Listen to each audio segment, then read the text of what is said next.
Ayan tol, patuloy tayo mga tol, no?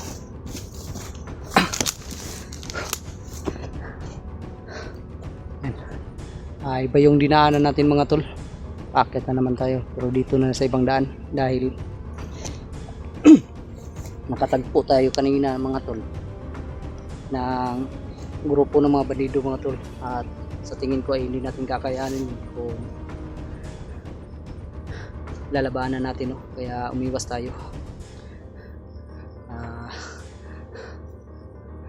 Kaya dito na naman tayo dumaan mga tol, no? Napalayo tayo ng kaunti dahil tayo lumipot, pero kahit nalayo walang problema sa ating mga tol. Ang importante ay hindi tayo mapapahamak at hindi tayo makakasagupa ng maraming grupo ng bandido, dahil kapag magkaganon mga tol ay mas lalo tayong matatagalan na makarating sa kinaroroonan ng mga kasama natin, no? Nila Bro Tatsuki.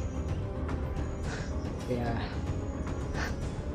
isipan kong umiwas at saka dito naman dumaan mga tol. Yung pag makarating tayo dito sa tuktok mga tulay, makakarating na rin na rin tayo sa malapit sa kampo, no? Yung mga kampong napuntahan namin. Sana nga lang ay wala tayong ma-encounter din dito.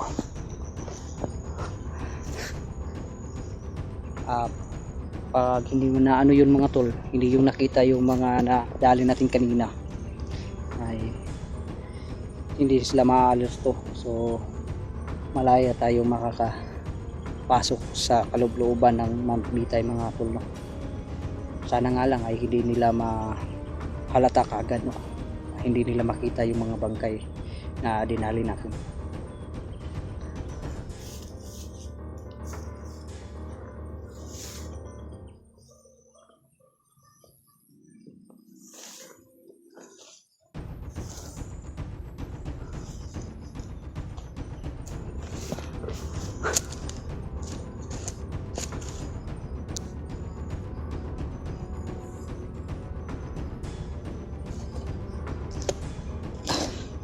Sana lang mga tol, no, ay nasa mabuting kalagayan yung mga kasama natin at walang isang napahamak sa kanila, no? Yun, malaki pasasalamat natin dun na nakatakas si Bro Tatsuki, no, sa pagkakabiyag sa kanya. Ay nakatakas din siya sa mga kamay ng mga bandido. So yun, malaki pasasalamat natin at sana ay hindi na sila no? Walang isa sa kanila na mabihat hanggang sa makarating tayo doon. At sana rin sa atin, no, na walang masamang mangyari sa atin, no? Dahil kung magkaganon ay hindi pa naman alam ng mga kasamahan natin na umakyat na tayo at tumulong sa kanila, kasi surprise to mga tol. Iniwan ko muna yung trabaho natin mga tol, no? Dahil para makatulong tayo sa kasamahan natin at para mas mapadali yung mission nila. Sana ay maging successful yung mission nila mga tol, no?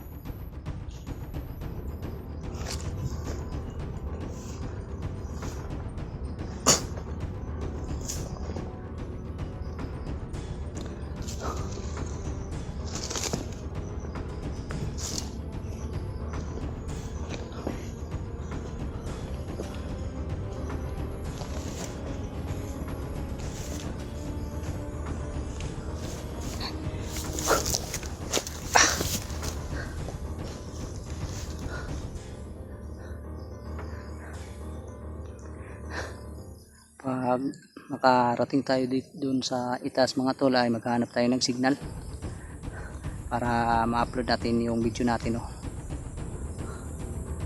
At para malaman na rin ng mga kasamahan natin na andito tayo sa bundok. Pero mamaya na natin i-upload yung video natin para malayo-layo na tayo sa area kung saan may nakakita manggaling bandido sa video natin ay doon sila pupunta sa nasabing lugar. Ay wala na tayo doon, malayo na tayo mga tol. Hindi natin i-upload ka agad yung nakuha na nating video, dahil para hindi tayo agad matuntun. Kaya i-delete natin na ang video natin mga tol, dahil hindi natin alam kung may nanonood na sa mga videos ba. Kaya mas madali tayong anong tawag dyan, masikop.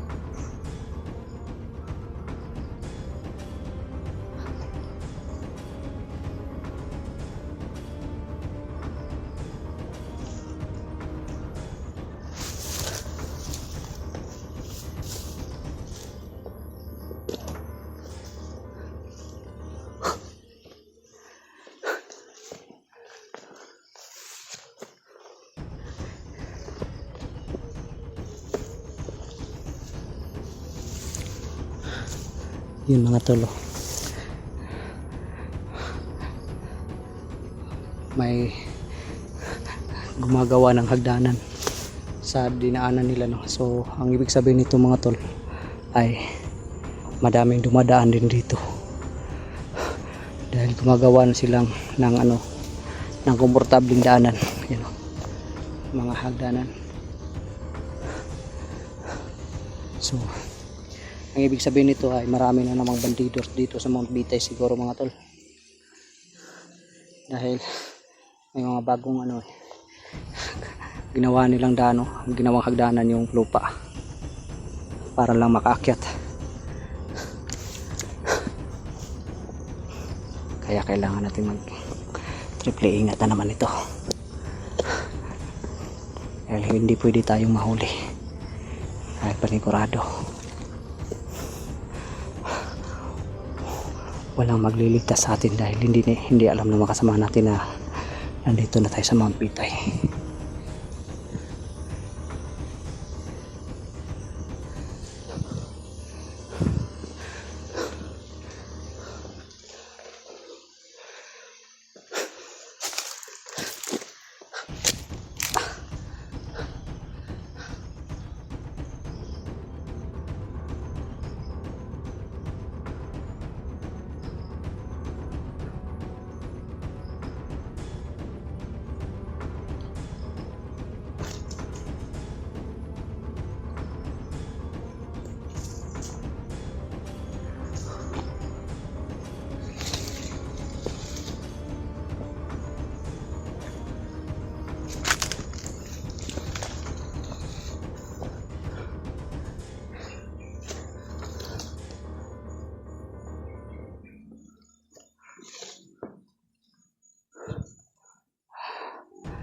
Malapit na tayo dito sa sa Tagaytay.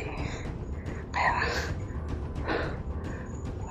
mag-triple ingat tayo mga tol, dahil malapit na dito yung mga dating kampo na nadaanan. May mga hapak.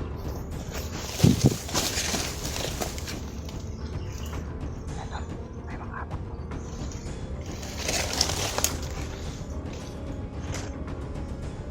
Anak ko. Ayan tol. May nagpapantay dito. Ayan o.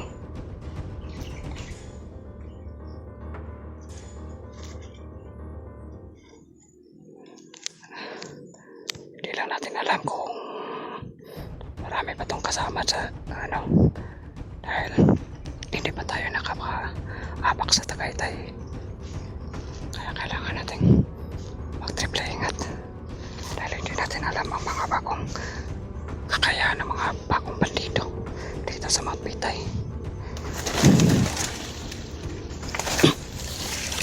Dahil matagal-tagal na rin tayong hindi nakaakyat ito mga tol, kaya hindi natin alam kung ano yung mga bagong kakayahan ng mga to. Baka mas lalo pa itong lumalakas, kagaya ng mga na-enkwentro natin noon.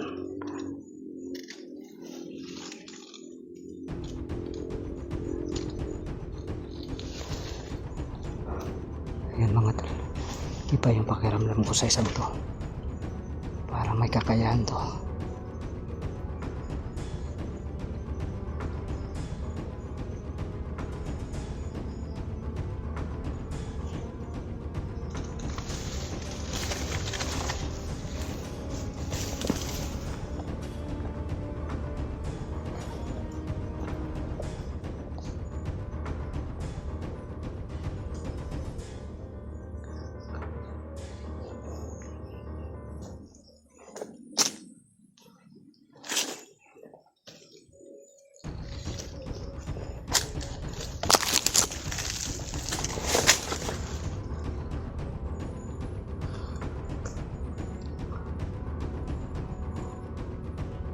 Ayan mga tol, masyadong tahimik yung area to.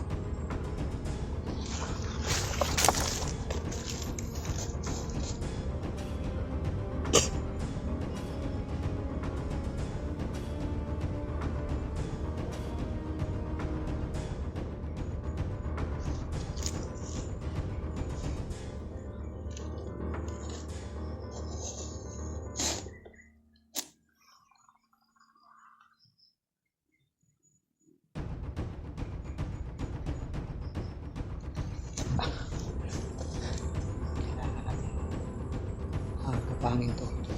Gapangin to. Walang alerto ng mga.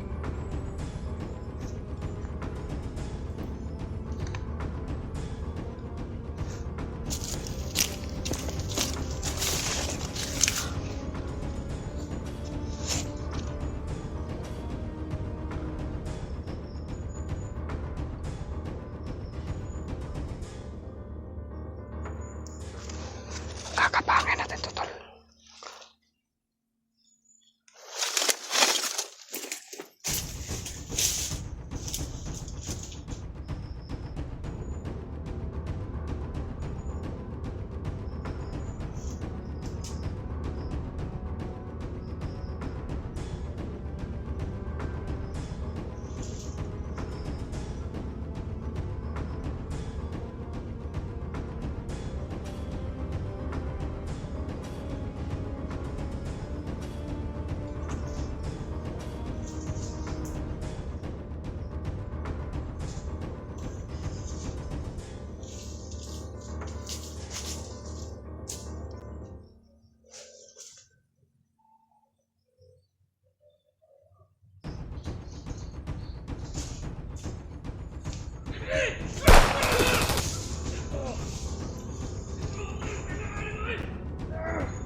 Muntikan pa tayo madali. Pain na pala yun mga tol. Yun, akala ko wala na yung taktik kang ganyan sa kanila kasi mga bagong bandido to, pero ginagamit pa rin pala nilang ganung klaseng taktik ka mga tol. Ayan yung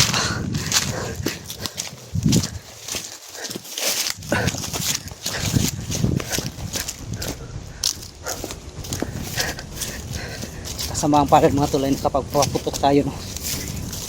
Panigurado ay kung may mga yung mga kasamahan nito na malapit dito ay panigurado naka-alerto ng mga tol, kaya kailangan natin makalayo agad dito.